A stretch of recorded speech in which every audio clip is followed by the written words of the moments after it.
el matrimonio como una institución social, como sí ocurre en Guatemala. En Guatemala, la legislación conceptualiza el matrimonio como una institución social, no como un contrato. En un contrato hay dos partes que llegan a un acuerdo y si no se cumple ese acuerdo hay penalización y hay unas cláusulas en las que si uno se retira, si tal, ¿verdad? O sea que es como una transacción.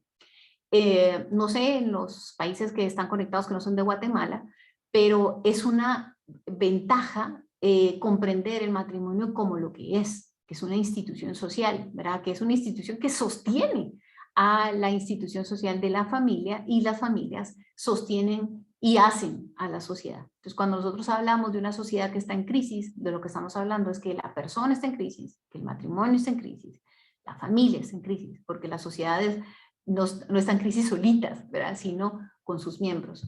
Entonces, esta conceptualización es importante. En nuestra Constitución se reconoce a la familia como germen de la sociedad y esto se funda sobre la base del matrimonio. Hablando del Código Civil, en Guatemala, insisto, no conozco la legislación de los países que están conectados, pero el Código Civil, ¿qué es lo que afirma en Guatemala? Que es una institución social en la que un hombre y una mujer, y está claramente definido así, se unen legalmente. Por eso hay un esfuerzo intencionado en desvirtuar cuál es la unión entre dos personas que van a unirse civilmente, ¿verdad? Porque si se cambia la unión a personas que se aman, por ejemplo, ¿por qué no pueden ser tres? Si las personas que se aman, como ocurrió en Colombia. En Colombia se redefinió el concepto del matrimonio y esto lo que estoy diciendo todos lo pueden encontrar en Google. Ojo, yo no creo en San Google, ¿verdad? En Google hay mentiras y verdades, hay todo el espectro entre negro y blanco, entre verdad y mentira, ¿verdad? Así que no creo tal cosa como San Google. Pero sí es verdad que pueden verificar que en Colombia pues se casaron tres hombres porque si se trata solamente del amor, ¿por qué no pueden ser tres o cuatro? O dos y uno, o dos y una, ¿verdad? Porque una vez redefinido cabe cualquier cosa, ¿verdad? Por eso es que insistía desde un principio, cuando todo es matrimonio, pues nada lo es, ¿verdad? Entonces, también habla con el ánimo de permanencia, o sea, si quien quiere ver a una hija a la que le hacen una propuesta de quiero que seas mi esposa, pero por un tiempo, o quiero que seas mi esposa, pero no sé por cuánto tiempo, ¿verdad? Quizá 1, 2 años, 6 meses, ¿verdad? Ahí a ver qué tal, ¿verdad? Nosotros comprendemos el matrimonio como una institución social con ánimo de permanencia, ¿verdad? Del uno con una para toda la vida. Y pues está definido en nuestro Código Civil con la finalidad de procrear, educar y alimentar a los hijos, ¿verdad? ¿Por qué es importante esto? Porque es la razón por la que el Estado se involucra en el matrimonio. Si no, no tendría ninguna razón por qué meterse en una institución social privada, por decirle de alguna manera. Cuando yo me casé con mi esposo hace 32 años casi, voy a cumplir el 18 de noviembre, 32 años de haberme casado, me casé de 12, no, es broma. Eh, pero cuando me casé, el Estado no le importaba si era mucho o poco lo que lo amaba, o lo que él me amaba a mí, o sea, le viene de la montaña enjabonada de la indiferencia, o sea, no le importa al Estado si es mucho o poco el amor que nos tenemos o que nos teníamos en ese entonces, ¿verdad? Pero como pega mucho la narrativa del sentimentalismo, entonces el amor gana, love wins, ¿verdad? Y entonces ganan con esa narrativa, cuando el Estado no tiene por qué inmiscuirse en mi relación privada, ¿verdad? La única razón por la que se mete es precisamente porque hay prole, ¿verdad? Y es una institución niñocéntrica, no adultocéntrica. Esto es sí, súper importante de comprenderlo, ¿verdad? De las cosas que les decía, pregunta de examen, ¿verdad? ¿Es adultocéntrica o es niñocéntrica? Es niñocéntrica, por eso es que el Estado se involucra. Y en nuestro Código Civil dice y auxiliarse entre sí.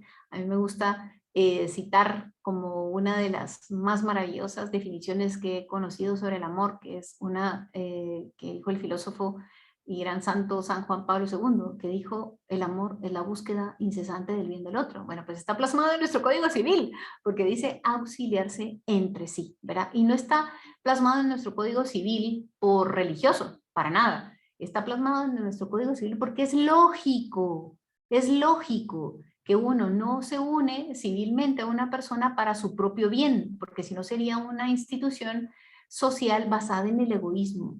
Está en función del otro en cuanto otro, ¿verdad? Y por eso es que está definido como esa institución en la que se auxilian entre sí. Entonces, el matrimonio es una relación conyugal permanente entre un hombre y una mujer.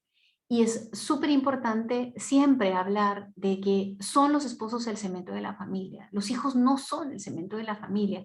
A veces las mujeres, y tengo que decirlo, así es, muchas veces somos las mujeres las que nos desbocamos, nos desvivimos, ponemos nuestra mirada únicamente en los hijos y perdemos lo esencial que es fundamental, que es que la unión conyugal, la unión entre el esposo y la esposa es el cemento de la familia, no los hijos se han de ir. O sea, yo estoy a punto de que mi hija mayor se casa el 13 de noviembre y tengo un hijo estudiando fuera. Entonces, en 15 días voy a tener un solo hijo viviendo con nosotros, ¿verdad? Siendo una pareja de esposos pues tan joven, ¿verdad? Porque pues una pareja de 32 años de casados pues es una pareja joven. Y voy a tener solo un hijo en casa, ¿verdad? Es, bueno, ¿qué es lo que queda en mi casa? El cemento de nuestra familia, que es mi esposo y yo. Entonces, el matrimonio es la plataforma de una familia sólida y está, como lo decía, en función del bienestar y la educación de los niños, ¿verdad? Entonces, esa familia unida es la base y la fuente del desarrollo. Y vamos a ir viendo más adelante por qué hablo de desarrollo económico, desarrollo social, desarrollo cultural, tiene mucho que ver con el matrimonio y la familia. Entonces, no hay una escuela tan natural en primer lugar y tan eficaz para ser escuela de virtudes, escuela de la forja del carácter, escuela de derechos humanos, escuela de formación de ciudadanos, ¿verdad? Porque se está haciendo familia y se está haciendo sociedad. Entonces, también una escuela de las libertades. Nosotros con esta pandemia hemos visto cómo se ha atacado la vida, el matrimonio, la familia y la libertad. Y la libertad, muy importante, los ataques a la libertad que han ocurrido en esta pandemia. Yo me he quedado boquiabierta, incluso en la tierra de la libertad, ¿verdad? The Land of Freedom, en Estados Unidos, cómo se han violentado las libertades individuales y siguen, ¿verdad? Violentándose las libertades individuales con la bandera de la pandemia.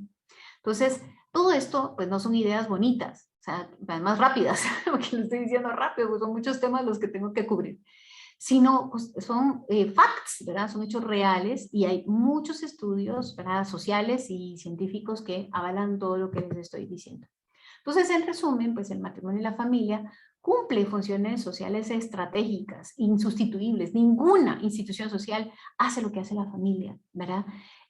Por eso es que hace un servicio público por excelencia, aunque o gestiona en lo privado, los frutos se ven en el servicio público que realiza. Entonces, por eso podemos hablar que es el mejor ministerio de bienestar social y que es un medio por excelencia de prevención. Nosotros trabajamos, cuando me presentaron Margarita dijo, yo trabajo en AFI, yo hago ahí una labor de voluntariado y hay vinculadas a AFI muchas organizaciones que tienen que ver con educación afectivo-sexual, con protección de la mujer, protección del niño, educación, etcétera, adopción, etcétera.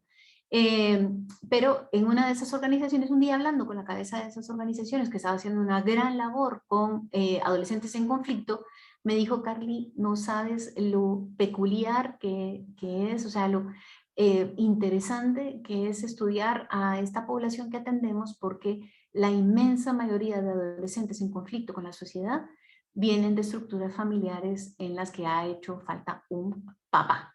Entonces, una gran labor que tenemos que hacer es rescatar al padre, ¿verdad? Para hacer más sólida la sociedad, menos líquida. Entonces, por eso se convierte en un eje del desarrollo. Así que como lo había dicho antes, ¿verdad? Lo que se deja de dignificar, pues empuja las crisis de la sociedad. Entonces, los niños necesitan a su familia, pero principalmente necesitan a sus padres. ¿Y para qué necesitan a sus padres? Pues lo necesitan para su desarrollo integral, toda la persona. Entonces, en esta casa, y supongo que les ocurrirá a ustedes también, vemos a nuestros hijos como personas. Y puede ocurrir así como, es obvio, ¿verdad? Que uno los mira como personas. Bueno, no necesariamente, porque a veces no logramos del todo comprender que esa atención personal o personalizada que hay en casa quiere decir que abordamos a nuestros hijos en todo lo que son. Las personas somos la unión entre el alma y el cuerpo, y en esa unidad está la afectividad, el intelecto y la voluntad, ¿verdad? Y nosotros vamos a todas las dimensiones de la persona. Por eso nos interesa el aspecto social de nuestros hijos, el aspecto cultural, su dimensión volitiva, su dimensión intelectual, ¿verdad? Entonces, los hijos necesitan a sus padres para ese desarrollo integral. Lo necesitan para conocer qué es la verdadera libertad, ¿verdad? Porque hoy día, ¿qué es lo que dicen? Y se los digo porque muchas veces me ha tocado preguntarlo en diferentes ambientes, ¿qué es libertad? ¿Qué entienden por libertad? Y me lo han dicho jóvenes y adultos, su definición que está más a la mano, más práctica, más fácil de expresar, y creo que si yo les preguntara ahorita a ustedes qué es libertad y les dejara unos segundos, es más, les voy a dejar unos segundos para que piensen, ¿qué es libertad?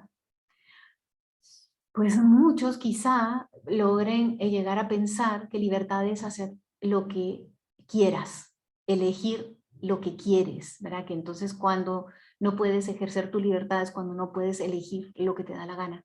Pero la verdadera libertad es la autodeterminación hacia el bien, es elegir entre todas las opciones del bien. Las personas que somos pro vida, pro familia, pro libertad, somos open mind, súper mentes abiertas a todas las opciones del bien. Otra cosa es que nosotros creamos que cuando la persona elige el mal, se violenta a sí misma, se daña a sí misma. Si es creyente, pues, bueno, aunque no sea creyente, de todas maneras ofende a Dios, pero si es creyente sabe que ofendió a Dios. El que no cree en Dios, pues no sabe que ofendió a Dios, pero también ofende, pero se daña a sí misma y tiene efectos transitivos, sus decisiones, ¿verdad? El mal ejercicio de la libertad no tiene solamente un efecto individual, que sería solamente en el individuo, ¿verdad? Tiene un efecto personal, o sea, a toda la persona le afecta en todas sus dimensiones, pero también tiene un efecto transitivo en los demás. ¿Dónde se aprende eso? En la familia. Entonces, en consecuencia, si uno es educado para la verdadera libertad, pues es educado para la felicidad. Y por eso importa tanto en la educación de la conciencia. Pues es en el seno de la familia donde se enseña el bien y el mal. Hoy día ya no se puede afirmar eso de la escuela, del colegio, porque dependiendo cuál sea la ideología de la institución educativa es lo que se le enseña, ¿verdad? Ojalá que solamente enseñaran mate y lenguaje, ¿verdad? Y esas otras materias importantes que complementan esas dos principales, ¿verdad? El mate y lenguaje. Eh, pero hoy día pueden enseñar ideología, ¿verdad? Y yo no mando a mis hijos a estudiar ideología al colegio, sino biología, en tal caso. Entonces, ¿dónde es el ámbito natural donde se educa la conciencia? Es en la familia, donde se enseña el bien y el mal, ¿verdad? Por eso es que también tienen una relación con la enseñanza de la vida de fe. Y también es el lugar propicio para el arte de enseñar a amar, ¿verdad? Entonces, muchas veces nos estamos creyendo el cuento de que la educación sexual, de lo que se trata, es de sex talk, ¿verdad? La charla sobre el sexo, ¿verdad? Para una charla sobre el sexo, de verdad que no necesitan a sus papás, ¿verdad? Ni necesitan a los maestros. O sea, ¿ustedes creen que el alumno necesita una charla sobre cómo se tienen relaciones sexuales? Eso puede googlearlo, busca, hace un tutorial de YouTube, podría conseguirlo, ¿verdad? Siempre y cuando pues, no tenga un contenido que haya censurado YouTube como red social, ¿verdad? No necesitan a los padres para una charla sobre el sexo, necesitan a sus padres para enseñar a amar. Entonces, cuando falta esas competencias para hablarlo, bueno, puede ser un tema de que no se habla con propiedad del tema, ¿verdad? Pero cuando hay sólidas convicciones, por eso los felicito, porque están en este proceso de formación. porque les va a dar les va a mejorar su competencia de hablar sobre ciertos temas, incluyendo la educación afectivo-sexual. Entonces, a veces lo que nos falta son ideas sólidas, convicciones profundas, ¿verdad? Entender por qué funcionamos como funcionamos, ¿verdad? Entonces, lo van a ir viendo, pues ya decía Aida, ya les tocará con ella uno de estos temas, ¿verdad? Y habrá que profundizar y tomar mucha nota, ¿verdad? Y como les decía antes, pues para educar hábitos y virtudes, que es lo que forja el carácter junto con la afectividad y la educación de la voluntad. Para la vida de familia, ¿verdad? ¿Cómo se educa para la vida de familia? Haciendo familia, ¿verdad? Entonces no podemos esperar que por generación espontánea nuestros hijos sepan hacer familia. Se los tenemos que enseñar, sobre todo desde el testimonio, desde el ejemplo, ¿verdad? Lo van a ver. Entonces, esa arte de comunicarse en la vida de familia, pues la aprenden de los padres, principalmente, y en la gestión con sus hermanos, ¿verdad? Cuando no se tienen hermanos, pues se ven limitadas esas situaciones de poder aprender en casa, ese ensayo social por excelencia. También para la cultura de la paz, que es la convivencia pacífica, ¿verdad? Donde se aprende primordialmente, pues, en el hogar, ¿verdad? Cuando uno ve personas violentas fuera del hogar, sabe que hay violencia dentro del hogar. Cuando uno ve niños violentos fuera del hogar, sabe que hay violencia dentro del hogar. Y ojo, el sarcasmo es la violencia de las palabras. Por eso también tenemos que cuidar las palabras. Haz fuerte de suave modo. Y hemos de decir, pues hablar con amabilidad, porque uno puede decir la verdad con caridad. También en esta pandemia, pues la formación para la ciudadanía digital, los papás son los primerísimos educadores y vaya si no necesitan los hijos mucho acompañamiento y mucho criterio y mucha tarea de ser padres, ¿verdad? En esta tarea del uso de los dispositivos tecnológicos, ¿verdad? Que están ahora, pues estuvieron muy en boga, ahorita pues ya menos, para el tema educativo. Y muy importante, y no lo dejo de último porque sea menos importante, sino porque era muy importante, lo dejé de último, en el itinerario de la maduración de la feminidad y la masculinidad, que tiene que ver con el origen biológico de todas las personas. Pero la feminidad y la masculinidad se afincan, o sea, lo propio de la naturaleza se afinca en la dinámica familiar principalmente, no únicamente, porque también hay otros factores en el desarrollo de la masculinidad y la feminidad, pero principalmente se funda, ¿verdad? Ahí es donde se desarrolla y crece y se fortalece en la dinámica familiar el tema de la feminidad y la masculinidad. ¿Cómo? A través de amor, de vínculos de apego, del ejemplo, de la educación en criterio, que es lo que hemos estado platicando, de la complementariedad, que hablé bastante, de eso no hace falta ahondar más, de tiempo compartido. No se crean el cuento de que solamente tiempo compartido de calidad, ¿verdad? Dice, sí, lo importante es el tiempo de calidad. No, pues sí, claro que es importante el tiempo de calidad, porque esto clama al cielo, que estemos en casa conectados con los que están fuera de la casa, ¿verdad? El tiempo, hay que saber estar, ¿verdad? Haz lo que debes y está en lo que haces, decía San José María. Bueno, tiempo compartido de cantidad y de calidad. Vamos a ver si a ustedes les gustaría estar únicamente a, no sé, pan y agua, lunes, martes, miércoles, jueves, viernes, sábado, pero no, el domingo sí, ese domingo sí, vamos a tener pues una comida pues saludable, ¿verdad? Con proteína, vegetales, frutas, ¿verdad? Porque lo importante es, si no hay cantidad, pues que haya calidad, ¿verdad? Aunque sea uno de los 7 días, pues por supuesto que no, pues tampoco aplica esto a la familia, ¿verdad?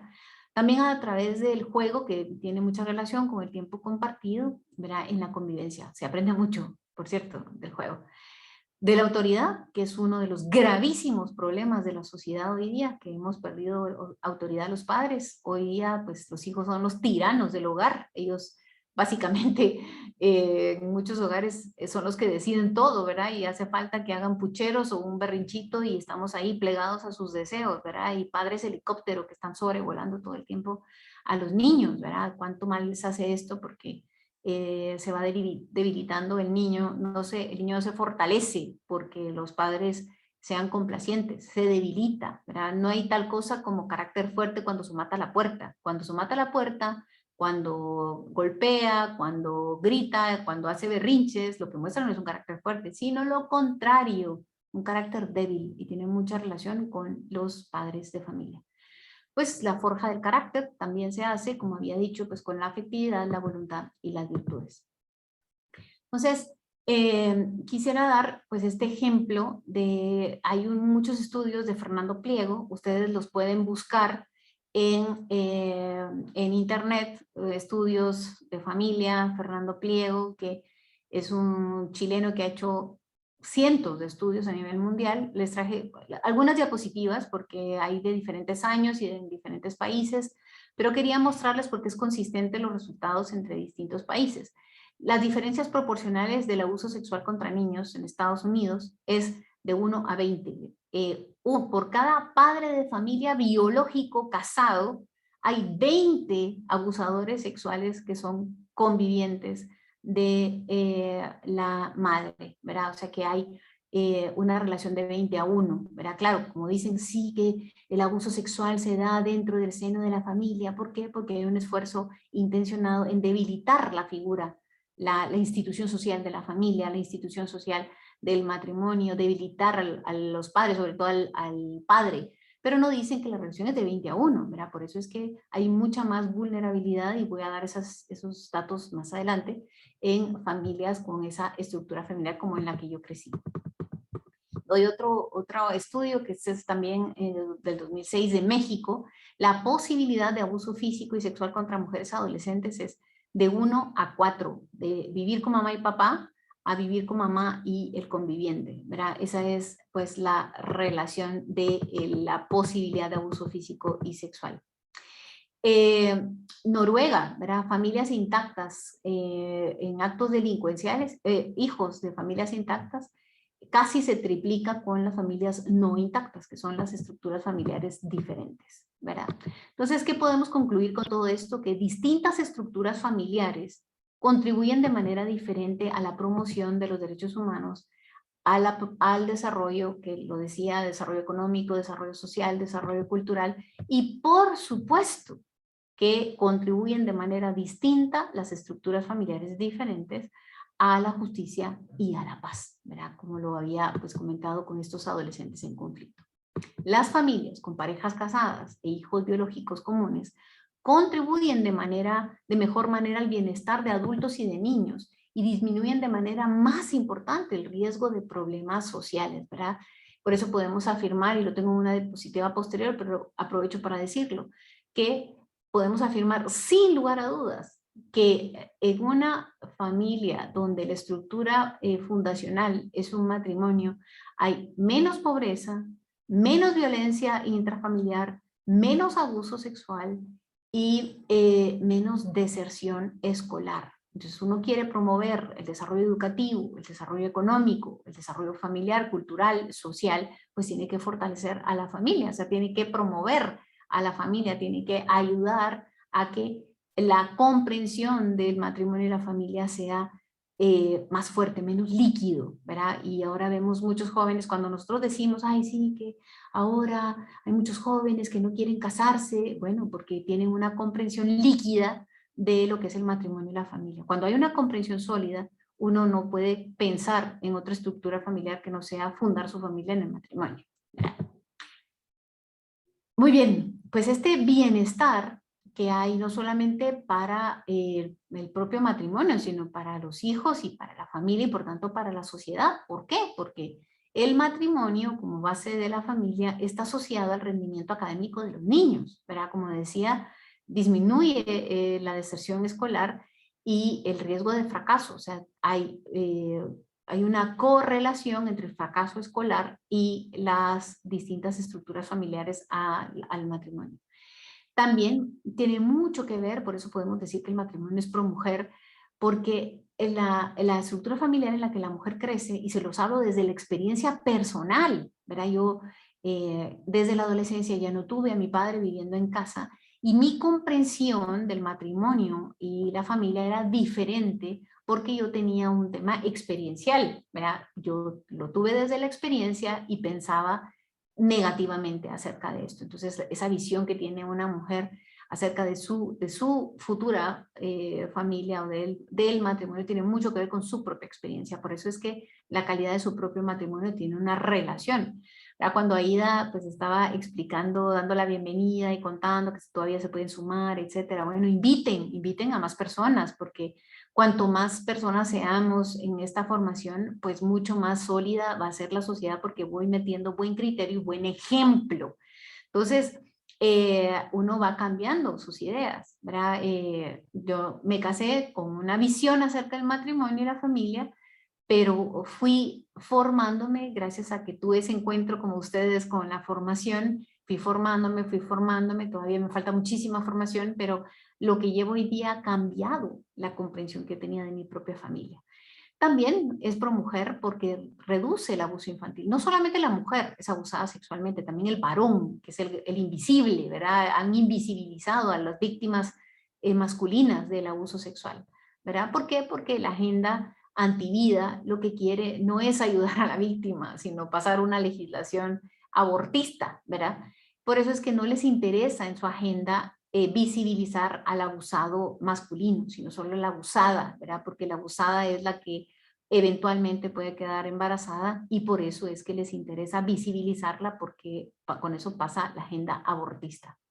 Entonces, también disminuye la edad de inicio sexual, la actividad sexual, y la actividad sexual precoz pues podría no solamente traer enfermedades de transmisión sexual, sino un embarazo en dificultades. No utilicemos el término embarazo no deseado, porque cuando uno utiliza el término embarazo no deseado, está utilizando un término que es propio de la ideología de género y le pone una etiqueta a la persona de no deseada. Yo no sé si yo fui deseada, ¿verdad? Ni ustedes. O sea, posiblemente algunos de ustedes tampoco fueron deseados, sino por eso valen menos, ¿verdad? Y entonces esa etiqueta pues no debemos de ponerla, y debemos entonces hablar con propiedad y decir, pues es un embarazo, puede ser inesperado, un embarazo en dificultades, un embarazo vulnerable.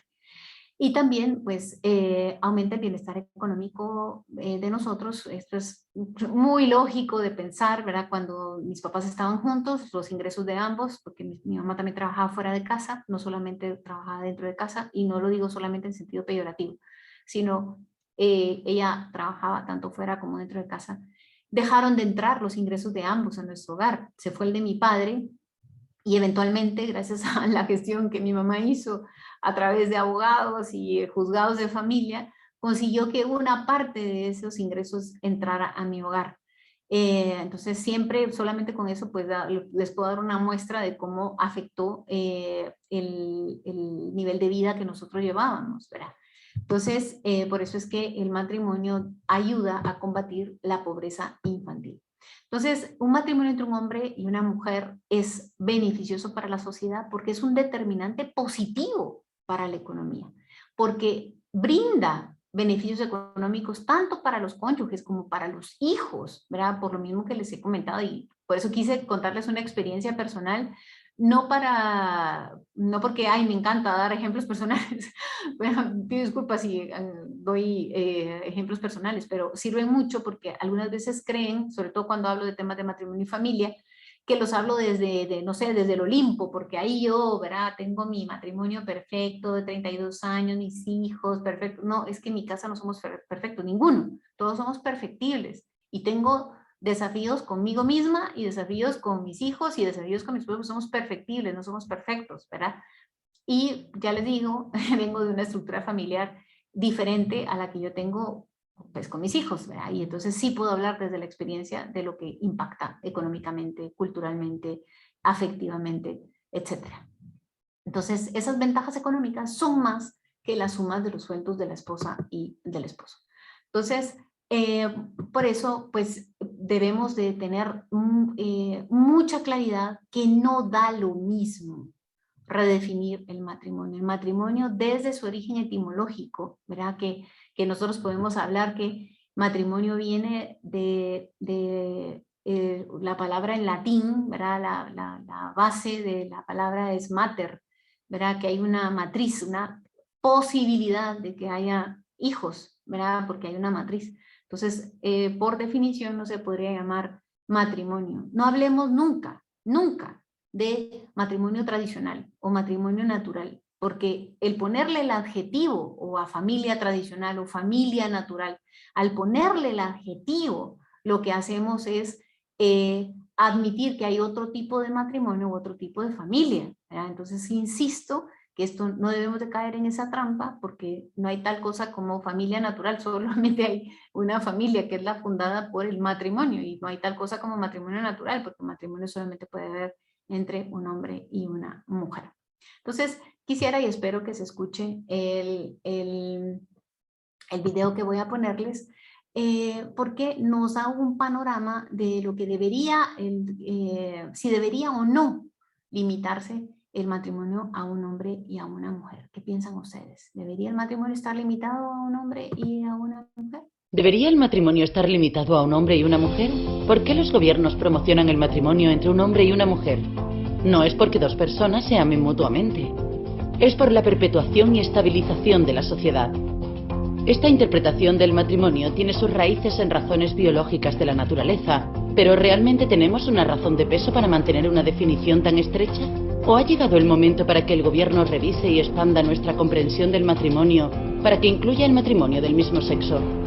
Cuando se trata del comportamiento de sus ciudadanos, el gobierno tiene tres opciones: promoverlo, permitirlo, prohibirlo. Por ejemplo, el gobierno promueve trabajo policial, permite la mayoría de oficios, pero prohíbe tráfico de drogas. ¿Por qué? Porque el tráfico de drogas daña a la sociedad, mientras que el trabajo policial puede beneficiar a la sociedad. En el mismo sentido, nuestro gobierno promueve matrimonio natural, permite la mayoría de relaciones, pero prohíbe el incesto y la pedofilia. ¿Por qué? Porque el incesto y la pedofilia dañan a nuestra sociedad, mientras que el matrimonio natural la benefician. Y aquí es como el matrimonio natural crea niños, es mejor para criar niños, protege a las mujeres, civiliza a los hombres y reduce el crimen, la pobreza y la asistencia social, que reduce los gastos del gobierno y los déficits. En resumen, el matrimonio natural perpetúa y estabiliza la sociedad. Todos se benefician de ello, incluso los que no están casados. Ahora, veamos el matrimonio del mismo sexo. ¿Qué ventajas ofrece?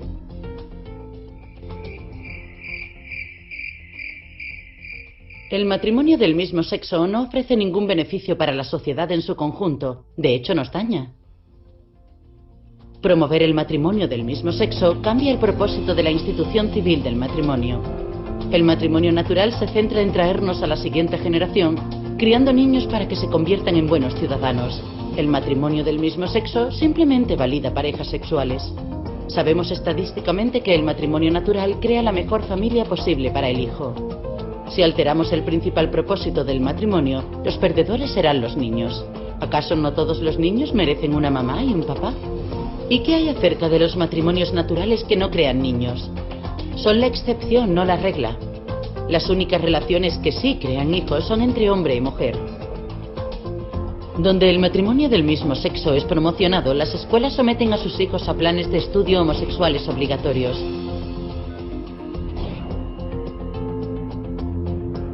Tus negocios e impuestos financian relaciones homosexuales.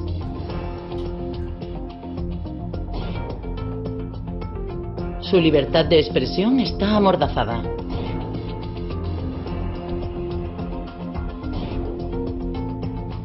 Y su libertad religiosa es denegada.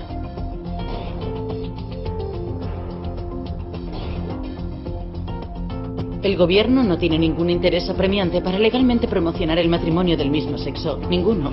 Pero todos tenemos las razones para seguir promoviendo el matrimonio natural. ¿Pero qué pasa con la igualdad? La ley ya trata a todo el mundo ecuánimemente. Cada ciudadano puede casarse con cualquiera del sexo contrario. ¿Pero es justo promover el matrimonio natural sin promover matrimonios del mismo sexo? Sí, la ley trata a todas las personas por igual, pero no trata a todos los comportamientos por igual. El matrimonio del mismo sexo y el matrimonio natural son comportamientos diferentes con diferentes resultados, así que la ley correctamente los trata de forma diferente. ¿No es esto discriminación contra los homosexuales? No. Esto discrimina contra los comportamientos, no contra las personas. Por ejemplo, ¿te están discriminando cuando el gobierno promociona el trabajo policial, pero tú nunca te convertirías en un oficial de policía? No, en absoluto. Todos nos beneficiamos cuando el trabajo policial es promocionado. De la misma manera, las personas que no se casan con alguien del sexo opuesto no son discriminadas cuando nuestro gobierno promueve el matrimonio natural. De hecho, todos nos beneficiamos cuando el matrimonio natural es promocionado. ¿Pero qué hay de la tolerancia? Sí, los defensores del matrimonio del mismo sexo deben ser más tolerantes. Las relaciones homosexuales ya son toleradas en Estados Unidos. Ellos ya pueden comprometerse el uno con el otro hasta que la muerte los separe sin el aval del gobierno. Pero solo la unión de un hombre y una mujer debe ser promocionada, porque es el fundamento de una sociedad civilizada. Eso no es fanatismo, es biología. Pues qué retos tenemos, y voy cerrando el tema para poderles dar espacio a ustedes a que puedan hacer las preguntas. Las ideologías no favorecen la vida, el matrimonio y la familia. Los ideólogos y quienes operativizan las ideologías tienen dinero, estrategia y poder, ¿verdad? Yo les puedo contar, y también lo podrá hacer Aida, Margarita, ¿verdad? Las dificultades que tenemos para promover una agenda a favor de la vida, el matrimonio, la familia y la libertad. Y he de decirles que esto no es antipersona, nosotros somos pro persona, pro mujer, fundamentalmente pro todo, ¿verdad? No somos anti nada, sino a favor de lo mejor, que no es, que a lo mejor es lo ideal, que no es irreal, sino la definición de ideal es precisamente esa, lo mejor. También hay una falta de comprensión de lo que es el matrimonio y la familia, por eso es que es tan importante su formación, ¿verdad? Y que su formación vaya dando mejores criterios para ustedes mismos, pero también para la charla que tienen sobre ciertos temas en familia, por una serie que están viendo los niños o los hijos, o un comentario que escucharon en algún medio de entretenimiento, o en la escuela, en el colegio, o con amistades, etcétera. Esto va a ser mucho más rica la conversación, porque vamos a poder aportar hechos, criterios, ¿verdad? Con mayor propiedad. Y la separación y el divorcio son las salidas aparentemente fáciles. Lo puedo decir desde la experiencia que sucedió en mi familia. Nosotros, yo, cuando mis papás tenían muchísimos conflictos, yo quería que terminaran los conflictos, pero no quería que terminara la relación conyugal, ¿verdad? Yo creo que quería, lo que deseaba era que se resolvieran, ¿verdad? Ellos tomaron la decisión de terminar su matrimonio, pero porque creían que esto era, pues aparentemente lo mejor, ¿verdad? Pero lo único que sucedió en nuestro caso fue que cambiaron los problemas. En lugar de ahora ser un conflicto entre ellos, pues empezó a ser un conflicto económico, un conflicto de patria potestad, de custodia, de tiempo compartido, de dinero, ¿verdad? Entonces, pues promover desde antes, ¿verdad? Por eso es que traigo pues algunas propuestas, ¿verdad? Esa falta de comprensión de lo que es mejor para todos, ¿verdad? Lo que es un bien común puede dañar la sociedad, porque puede hacernos que veamos solamente, ¿verdad? En un pequeño tubito, ¿verdad? Una visión de tubo y no una visión periférica que nos permita ver macro, ¿verdad? Todo el conjunto de la sociedad. Entonces, muy importante también el reto es de los patrones familiares, ¿verdad? Los patrones de crianza. Sí, es verdad que en algunos países todavía se conservan algunos vestigios del machismo, ¿verdad? Yo vivo en un país donde hay vestigios del machismo. Sin embargo, la solución no es otro veneno, no se admite de que hay un veneno que daña a la sociedad, que puede ser el machismo, pero la solución es otro veneno, ¿verdad? Que sería lo contrario, ¿verdad? Que sería, pues la definición realmente sería embrismo, ¿verdad? Que eso es realmente lo del neofeminismo. Pero sí hay entonces esos patrones familiares de crianza que hablaba en un principio, ¿verdad? Esos círculos viciosos, pues alguien tiene que romper esos círculos viciosos, y por eso es que la formación es tan importante, y por eso tenemos que ser ese meter la verdad en el torrente sanguíneo de la sociedad, meter el amor, promover el bien, promover la verdadera libertad, ¿verdad? En el torrente sanguíneo de la sociedad. Entonces, ¿cuáles son las grandes oportunidades? Pues que somos perfectibles, eso es algo importante, ¿verdad? Somos perfectibles, no somos perfectos, pero somos perfectibles, ¿verdad? Entonces, yo me veo a mí misma, ¿verdad? Y me digo a mí misma, como eras hace 15 años, hace 20, ¿verdad? y me ilusiona con cómo puedo ser dentro de 10, dentro de 20, ¿verdad? Y pues todavía estamos en un estado de maduración, estamos siempre en un estado de madurable y pues somos perfectibles, ¿verdad? Y eso pues lo va dando también ese acercarse a la luz, porque yo conforme me fui acercando a la luz, empecé a ver más la mugre, la suciedad, el polvo que había en ciertas esquinas, en ciertos lugares donde no alcanzaba a ver, ¿verdad? Gracias a la luz que fue entrando en mi vida, pues yo pude ir viendo pues esto. También es una gran oportunidad, al menos en mi país, es que aún coinciden nuestros valores con nuestros principios, ¿verdad? Nosotros pensamos como, ay, sí, es que la sociedad con valores, bueno, es que el valor sí puede mutar, ¿verdad? Entonces nosotros podemos ver, por ejemplo, Holanda, que es una sociedad del bienestar, no del bien ser, sino del bienestar. Pues yo puedo ir a practicarme un aborto porque estoy vomitando mucho, ¿verdad? Entonces, que es una vomitadera, ¿no? Ya no aguanto esta vomitadera, entonces quiero, o estoy estresada, ¿verdad? Estoy estresada porque, o me enteré que son dos, ¿verdad? Estoy embarazada de gemelos y eso sí me desborda, ¿verdad? Entonces, bueno, porque es una sociedad del bienestar, ¿verdad? Entonces, ¿cuál es su valor? Pues el bienestar. Y entonces, claro, tienen una legislación que está conforme a sus valores, ¿verdad? El valor del bienestar. Pero en nuestra sociedad, hablo desde Guatemala, pues coinciden nuestros valores con nuestros principios. También es una gran oportunidad que estadísticas en cuanto a la fe nos favorecen. Nosotros vivimos en un país eminentemente cristiano, 9 de cada 10 personas creen en Dios y son cristianas, y 7 de cada 10 de esas 9 que creen en Dios afirman que sus decisiones personales tienen que ver con sus convicciones de fe, ¿verdad? Pero recordemos que la ley moral tiene su base en la ley natural, ¿sí? No son inventos, ¿verdad? La ley moral, o sea, todas las personas encontrarían sentido, ¿verdad? Pues los que son cristianos y están acá conectados pues a la ley moral de los 10 mandamientos. Eh, Recuerdo que una vez una amiga atea, a la que quiero muchísimo, muchísimo, nos llevamos estupendamente bien, leyó por un tema académico, tuvo que leer el libro Educar la Conciencia, ¿verdad? Y después, como estábamos en un libro foro, ella comenta, si todo el mundo viviera, como dice ese libro de Educar la Conciencia, este mundo sería totalmente diferente. Y la hablaba desde su falta de fe, o sea, ella no creía en nada, ¿verdad? Y bueno, hablaba de esto, ¿verdad? Estas estadísticas pues nos favorecen en ese sentido. Pues apostar siempre al matrimonio, ¿verdad? Esto es una gran oportunidad. Yo he visto, le digo, mi hija se casa dentro de 2 semanas, menos de 2 semanas, y alguien me preguntó, mira, ¿por qué se casó con tanta anticipación por lo civil? ¿Verdad? Y porque se casó con bastante anticipación. Y entonces cuando les expliqué que mi hija tenía 3 fines de semana antes de su matrimonio religioso, tenía bodas, ¿verdad? Entonces, bueno, sí, porque nosotros vivimos en una sociedad todavía donde se valora esa unión matrimonial.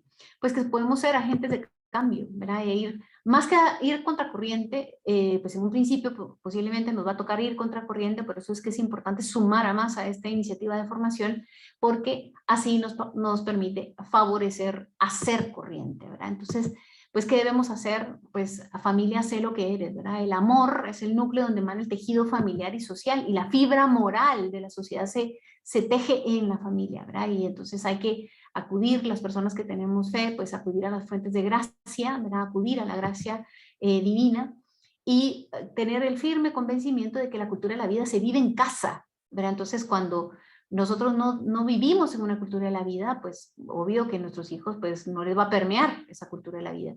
Y si es mucho más fuerte, los medios a los que están expuestos como medios de entretenimiento, redes sociales, la influencia mediática de un ambiente hostil para el tema de los valores, y en la pesa, ¿verdad? En la pesa, pues pesa mucho más todo eso, es porque no estamos haciendo suficiente familia, ¿verdad? O sea, falta algo, ¿verdad? Y no estamos haciendo lo que estamos llamados a hacer, ¿verdad? O estamos permitiendo o favoreciendo, ¿verdad? Con la entrega de un dispositivo móvil de forma precoz, con que tengan acceso a medios de entretenimiento sin ningún criterio, sin ningún límite, a conversaciones, siguiendo a youtubers, ¿verdad? Con criterios, ideas que son contraculturales a nuestra familia, ¿verdad? Entonces, pues es importante eso para entender que formar a los hijos es desde el ejemplo y también desde las propias ideas que procuramos vivir, ¿verdad? Y como decía en un principio, pues enseñar a amar, ¿verdad? Y enseñar qué es el verdadero concepto de la libertad. Y en el tema de la pospandemia, pues poner antídotos, ¿verdad? Eh, combatir la hiperconexión, ¿verdad? Para eso se requiere la cultura del encuentro, ¿verdad? De la cercanía, de estar con las personas, de verlas a los ojos, de conectar, ¿verdad? Y dejar el dispositivo móvil o la computadora cuando estamos haciendo familia. También pues ha habido un fenómeno de desvalorización y de o minusvalorización del sentido del dolor, ¿verdad? Nos hemos acostumbrado a las pérdidas de seres queridos, de familia, de amigos que se enferman, que se mueren, pérdidas de trabajo, pérdidas, o sea, al principio nos angustiaba, ¿verdad? Que escuchábamos que había pasado tal cosa, que había pasado tal otra, pero nos llevamos a hacer un callo, ¿verdad? Y tenemos que rescatar ese sentido del dolor, el valor de la persona, de la mujer, del hombre, del matrimonio, de la familia. Y ahora el consumo, incluyendo el consumo de personas, porque se ha detonado, se ha disparado el uso de la pornografía, ¿verdad? Entonces está ahora el consumo, incluyendo el consumo de la persona a un clic, ¿verdad? Entonces, pues comprenderlo y actuar en consecuencia. Y esta cultura de los medios de entretenimiento, porque están haciendo una cultura, incluso dentro de mi hogar, sin que yo me dé cuenta, o me doy cuenta y no hago lo suficiente, ¿verdad? Viene esa cultura del medio de los medios de entretenimiento, de la publicidad, de las redes sociales, ¿verdad? Nuestros hijos resultan teniendo ideas contrarias a lo que nosotros les hemos educado porque hay alguien que le está dando ese adoctrinamiento. Ojo con eso, ¿verdad? Es que no es el mundo, sino lo que yo puse en sus manos, ¿verdad? Entonces tenemos que estar pues alertas con este tema, ¿verdad? Y hay que hacernos pues cargo. Entonces, propuestas pues muy puntuales y con estas dos diapositivas termino para dar tiempo a estos últimos 15 minutos a preguntas es iniciativas, pues la oración, ¿verdad? Somos creyentes, pues una de las primeras cosas que debemos hacer pues es la oración, ¿verdad? Por eso es que me encanta que sea Vanidia conectada y que tenga gente del equipo de 40 días por la vida, que es un equipazo de Dios. La oración, ¿verdad? La oración es nuestra arma más poderosa, sin importar cuál es nuestro credo, ese acudir al Creador, ¿verdad? Y reconocerlo Creador, que es uno de los grandes conflictos que hay hoy día en la sociedad, no saberse criatura. O sea, si yo no me sé criatura, si yo no me comprendo como criatura, pues no tengo un referente que es mi Creador. Si yo me reconozco criatura, sé que alguien me creó y entonces obedezco, atiendo, respeto, honro, glorifico al Creador. Si yo no tengo Creador, ¿a quién honro? A mí misma. ¿A quién glorifico? A mí misma. ¿A quién respeto? A mí misma. ¿Y quién es mi referente moral del bien y el mal? Yo misma, ¿verdad? Y eso es lo que nos lleva al relativismo moral. Padres de familia, pues a empeñarse a formarse muy bien para dar educación afectivo-sexual, para la vida, el matrimonio y la familia, y eso incluye esa formación para la visualización del noviazgo como una relación prematrimonial. Es muy fácil ver el noviazgo como una relación temporal, por eso vemos a jovencitas con muchos éxitos, con muchos fracasos de relaciones afectivas cuando tienen 14 años. Es que empezaron a tener relaciones afectivas a los 11 o a los 12, incluso promovidos por los mismos padres de familia, y entonces a los 14, 15 están hartas de sus relaciones afectivas que han fracasado. Y ojo, eso es súper, súper peligroso, que a temprana edad estén decepcionadas de las relaciones afectivas. Matrimonios, pues evitar y combatir a los principales enemigos como la apatía, la falta o la mala relación conyugal, el uso del dinero, ¿verdad? Diferentes prioridades, no entender la complementariedad, etcétera. También pues es una gran labor que tenemos que hacer de favorecer que los matrimonios se atiendan cuando hay dificultades. Tenemos que atenderlos tempranamente porque muchas veces por ser políticamente correctos, por una falsa prudencia, unos falsos respetos humanos, no damos un consejo pertinente, no animamos a que se reciba ayuda profesional, a que lleven consejería con con un líder religioso, ¿verdad? Un pastor, un sacerdote, ¿verdad? Que pueda pues irlos acompañando y ayudando. También pues iniciativas como esta, ¿verdad? De formación, ojalá también pues sólida, fuerte para novios y prematrimoniales. Hago la diferencia porque no necesariamente se tienen que formar los novios para casarse, pueden recibir formación sin necesidad de estar pensando ya en un compromiso formal. Y uno puede, a través de esa formación, o como esta, pues hablar de virtudes como generosidad, magnanimidad, pues humildad, templanza, fortaleza, prudencia, justicia, caridad, que los va a llevar a ser soberanamente libres y felices, ¿verdad? Y en todo este proceso, pues hablar, conversar, cuestionar, poner sobre la mesa ideas, hacer reflexionar, navegar en aguas profundas, porque a veces no solemos navegar en aguas profundas, solo nos quedamos como en lo superficial, ¿verdad? Hacer pensar con todo esto y difundir pues el bien, difundir la verdad, porque la verdad no la poseemos, la verdad nos posee, y como nos posee tenemos que conocerla y defenderla. Y por supuesto, participar, que significa ser parte de. La primera vez que yo empecé a hablar sobre matrimonio y familia fue en el 2004.